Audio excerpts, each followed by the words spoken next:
സർക്കാരേതര സംഘടനകളുടെ പ്രവർത്തനങ്ങൾ തടയുക എന്ന ലക്ഷ്യത്തോടെ കഴിഞ്ഞ മാർച്ചിൽ വിദേശ സംഭാവന നിയമത്തിൽ ഭേദഗതി വരുത്തുന്നതിനുള്ള നീക്കം ബി.ജെ.പി. നേതൃത്വത്തിലുള്ള കേന്ദ്ര സർക്കാർ നടത്തിയിരുന്നു.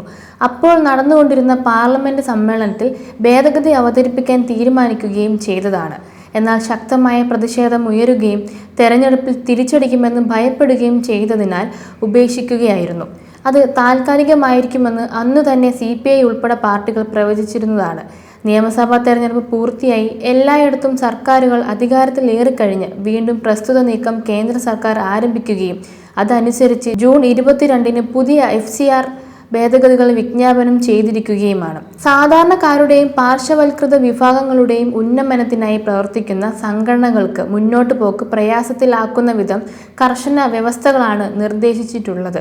നേരത്തെയുള്ളതിൽ നിന്ന് വ്യത്യസ്തമായി കൂടുതൽ കർശന വ്യവസ്ഥകൾ ഉൾപ്പെടുത്തിയാണ് പുതിയ വിജ്ഞാപനം പുറപ്പെടുവിച്ചിരിക്കുന്നത്. നേരത്തെ പിൻവാങ്ങിയത് ആളുകളെ പറ്റിക്കാനാണെന്ന് ഇതിൽ നിന്ന് വ്യക്തമാകുന്നു. 2010 വിദേശ സംഭാവന നിയമത്തിലൂടെയാണ് ആഭ്യന്തര മന്ത്രാലയം എല്ലാ വിദേശ സംഭാവനകളെയും നിയന്ത്രിക്കുന്നത്. ഇതിലാണ് ഇപ്പോൾ ഭേദഗതി നിർദ്ദേശിച്ചിരിക്കുന്നത്. പ്രവർത്തന മേഖലകളുടെ തെരഞ്ഞെടുപ്പ്, രജിസ്ട്രേഷനും പുതുക്കലിനുമുള്ള ഫീസ് നിരക്ക് എന്നിവയിലെല്ലാം പ്രകടമായ മാറ്റമാണ് നിർദ്ദേശിച്ചിട്ടുള്ളത്. രജിസ്ട്രേഷനോ പുതുക്കലിനോ അപേക്ഷിക്കുന്ന സംഘടനകൾ തങ്ങളുടെ സാമൂഹ്യ മാധ്യമ അക്കൗണ്ടുകൾ ഉൾപ്പെടെ അധികൃതരെ അറിയിക്കണം. പൊതുവായി എന്നതിന് പകരം സർക്കാർ നിശ്ചയിക്കുന്ന വിഭാഗങ്ങളിൽ മാത്രമേ രജിസ്റ്റർ ചെയ്യുന്നതിന് സാധിക്കുകയുള്ളൂ. സാമൂഹികം, സാമ്പത്തികം, വിദ്യാഭ്യാസം, സാംസ്കാരികം, മതം എന്നീ വിഭാഗങ്ങളിൽ നിർദ്ദേശിച്ചിട്ടുള്ള ഓരോ മേഖലയും പ്രത്യേകം തിരഞ്ഞെടുക്കണമെന്ന് വ്യവസ്ഥയുമുണ്ട്.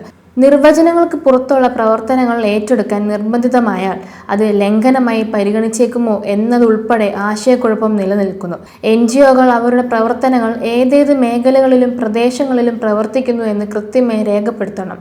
നേരത്തെയുണ്ടായിരുന്ന ഒറ്റ ഫീസ് എന്നതിൽ നിന്നും മാറ്റി ഓരോ വിഭാഗത്തിനും സംസ്ഥാനത്തിനും കേന്ദ്രഭരണ പ്രദേശത്തിനും പ്രത്യേക ഫീസ് നൽകണം. സന്നദ്ധ സംഘടനയായി ഒരു സംസ്ഥാനത്ത് രജിസ്റ്റർ ചെയ്തവർക്ക് രാജ്യത്ത് എവിടെയും പ്രവർത്തന സ്വാതന്ത്ര്യം ഉണ്ടായിരുന്നത് ഒഴിവാക്കി. 2 വർഷത്തിൽ 10 ലക്ഷം രൂപ ചെലവഴിക്കാത്ത സംഘടനകളുടെ രജിസ്ട്രേഷൻ റദ്ദാക്കുമെന്നും വ്യവസ്ഥയുണ്ട്. പുതിയ രജിസ്ട്രേഷന് അപേക്ഷിക്കുന്നവർ ഈ വ്യവസ്ഥകളെല്ലാം പാലിച്ചിരിക്കണം. പുതുക്കുന്നവർ 1 വർഷത്തിലധികം ഈ വ്യവസ്ഥകൾ നടപ്പിലാക്കണം. അല്ലാത്ത പക്ഷം രജിസ്ട്രേഷൻ നഷ്ടപ്പെടുകയും വ്യവസ്ഥാ ലംഘനത്തിന് കനത്ത ഫീസ് നൽകുകയും വേണം. കുറഞ്ഞ പിഴ 1 ലക്ഷം രൂപയായി നിശ്ചയിച്ചിട്ടുണ്ട്. BJP അധികാരത്തിലെത്തിയതിനു ശേഷം 2014-നും 2022-നും ഇടയിൽ 7000-ഓളം NGO-കൾക്കാണ് അംഗീകാരം നഷ്ടപ്പെടുകയോ നടപടികൾ നേരിടേണ്ടി വരികയോ ചെയ്തത്.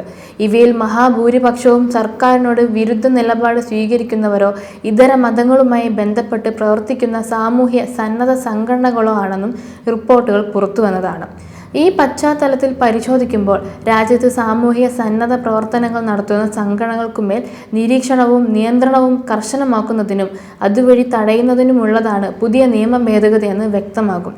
സർക്കാരിൻ്റെ ഇച്ഛയ്ക്കനുസരിച്ച് പ്രവർത്തിക്കുന്ന ഉദ്യോഗസ്ഥരുടെ ഇഷ്ടാനിഷ്ടങ്ങൾ പ്രകാരം രജിസ്ട്രേഷൻ, പുതുക്കൽ, തുടർ പ്രവർത്തനം എന്നിവ നിർണ്ണയിക്കുന്നതിനുള്ള സാഹചര്യമാണ് ഭേദഗതിയിലൂടെ ഉണ്ടാകുവാൻ പോകുന്നത്. അംഗീകാരത്തോടെ പ്രവർത്തിക്കുന്ന കൂട്ടായ്മകൾ സർക്കാരിതര സംഘടനകൾ എന്ന പേര് വരുന്നതിന് കാരണം അവരും സർക്കാരിനെ സഹായിക്കുന്ന പ്രവർത്തനങ്ങളാണ് നടത്തുന്നത് എന്നതിനാലാണ്. അവികസിത പ്രദേശങ്ങളിലും വിദൂര ഗ്രാമങ്ങളിലും ചെന്ന് അവിടെയുള്ള പാർശ്വവൽകൃത വിഭാഗങ്ങളുടെ ഉന്നമനം ലക്ഷ്യം വെച്ച് പ്രവർത്തിക്കുന്നവയാണ് മഹാഭൂരിപക്ഷവും. വിദ്യാഭ്യാസ, ആരോഗ്യ രംഗത്ത് സർക്കാരിന് വലിയ കൈത്താങ്ങായി പ്രവർത്തിക്കുന്ന നിരവധി സംഘടനകളുമുണ്ട്. ഇന്ത്യയിലെ പ്രത്യേക രാഷ്ട്രീയ സാഹചര്യത്തിൽ NGO-കൾക്ക് സമൂഹത്തിൽ വലിയ പങ്ക് വഹിക്കാനുണ്ട്. വിവേചനവും വിദ്വേഷവും വിഭാഗീയതയും നിറച്ച് ഭരണനിർവഹണം നടക്കുന്ന അസുരഘട്ടത്തിലാണ് രാജ്യമുള്ളത്.